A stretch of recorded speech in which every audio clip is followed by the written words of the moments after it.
ଆଜିର ସ୍ଥିତି। देशर सामग्रिक शिक्षा को दृष्टि रखी सरकार विभिन्न समय विभिन्न नीति प्रणयन करुछंती, विभिन्न आईन प्रणयन करुछंती। एकमात्र उद्देश्य है भारतीय शिक्षा व्यवस्था आकाश छुआ हो, विश्व दरबार निजर स्वतंत्रता रखू। यह मार्फत करी भारत सरकार जातीय शिक्षा नीति 2020 प्रचलन कर सारी केतेक राज्य में ताकू मध्य प्रणयन कर सारी ए संपर्क में आम दर्शक बंधु मान सूचना देवे। हाँ, ये गोटे सुंदर कथा आप पचारुचंती जे जो जातीय शिक्षा नीति 2020 आपण मैंने समस्ते जानी थे 2020 मसीह भारत सरकार जातीय शिक्षा नीति प्रणयन कले। तादरे मुख्य लक्ष्य थिला जे केमिति आमर शिक्षा रे भारतीयता आसीबो, आमर जो संस्कृति सभ्यता आमर खाद्यपेय ये सब आसीबो, ताहा सहित आत्मनिर्भर कथा भी कहा जाइथिला। एवं एथिरे लक्ष्य रखा जाइथिला केमिति भारत गोटे विकसित राष्ट्र हम, विकसित देश हम।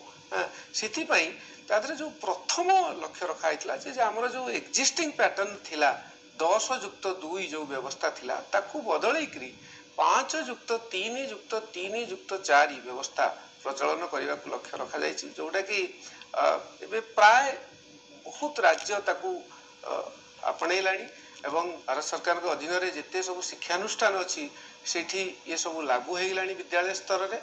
एवं द्वितीय जो लक्ष्य रखा जाइथिला सेटा होची आमे केमिति FLN foundational literacy and numeracy माने छोट बेलू पिला द्वितीय श्रेणी पहुंचवा पर्यंत तार जो बेसिक तार जो भाषा ज्ञान आउ तार संख्या ज्ञान ये केमिति भल भाव रे विकसित हबो ताकू आखि आगे रखिकरी जातीय शिक्षा नीति रे 2026 सुधा ये लक्ष्य रखा जाइए जे केमिति गोटे पिला ये जो फाउंडेशनल स्टेज जोटा कि क्लास माने बालबाटिका आरंभ करी द्वितीय श्रेणी भितर से ठीक से कही पारिबो, तार जो मातृभाषा हो कि अलग जो भाषा रे से तार परिप्रकाश करूची ताको कही पारिबो, तार जो मूल जो संख्या ज्ञान जोटा को आमे न्यूमेरेसी कहूचु से केमिति पारंगम हो पारिबो सेथिपई एथिरे लक्ष्य रखाई।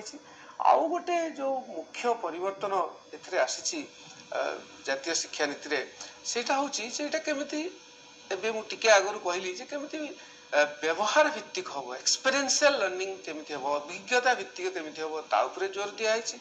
आउ पिला जेतेबेले 10म श्रेणी पास करिवो से आर्ट्स साइंस कॉमर्स आम जमी गोटे सेपारेसन रखुलु, गोटे डिविजन करूँ मो पिलाटा साइंस पढ़ुची ये पिलाटा कॉमर्स पढ़ुची सी सब केमती रही केमती नमनीयता आसो, फ्लेक्सिबिलिटी आसो, पिला तार सुविधा अनुसार ताकू जोटा भल लगे से भाया विषय सी बाछिकी पढ़ ये सब ताधे दि जाइए। फेज वाइज धीरे धीरे ये जो जातीय शिक्षा नीति जोटा कि आम कहूँ NEP 2020 ये धीरे धीरे लागू होची।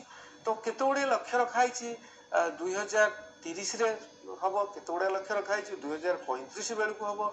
तो मोटामोटी उपरे जिते जातीय शिक्षा नीति रे कुहा जाइछि सी सबू 2040 सुधा पूरा भारत वर्ष रे सबू राज्य एवं सबू केंद्र शासित अंचल रे लागू हो जिवो बोली लक्ष्य रखा जाइछि।